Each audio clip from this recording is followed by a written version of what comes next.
Et nous sommes à présent en direct avec Tilia El Elou. Bonsoir et merci beaucoup d'être avec nous. Vous êtes directrice de la rédaction du site d'information Ici Beyrouth.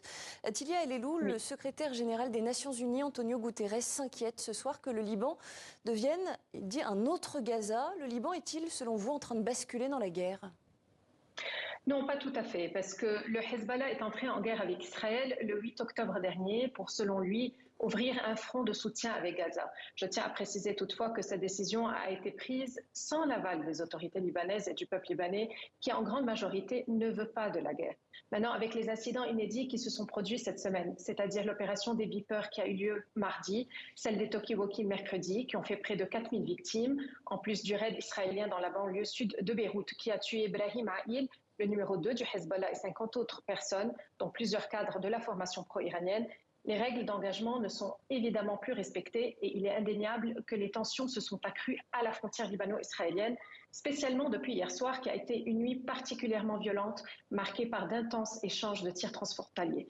Ce qui démontre que nous sommes entrés dans une nouvelle phase de la guerre. Mais est-ce que cela signifie qu'il y aura une invasion terrestre de la part d'Israël ? Personne ne le sait vraiment. Ce scénario reste probable, surtout après les coups portés au Hezbollah cette semaine, qui est sans aucun doute affaibli, mais surtout infiltré. Pourquoi, Tilia El Elou, selon vous, Israël se concentre aujourd'hui justement sur la frontière avec le Liban ?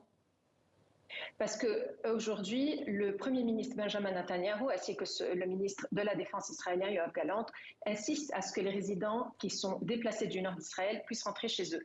C'est d'ailleurs devenu l'un de leurs objectifs principaux à atteindre aux côtés de la libération des otages.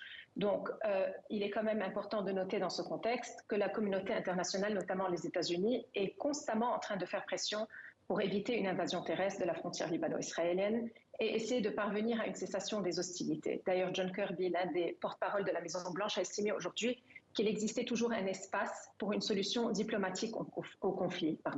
Donc, il faudra voir, je crois que les prochaines heures seront déterminantes. Merci beaucoup Tilia El Elou, directrice de la rédaction du site d'information Ici Beyrouth. Merci d'avoir répondu à nos questions.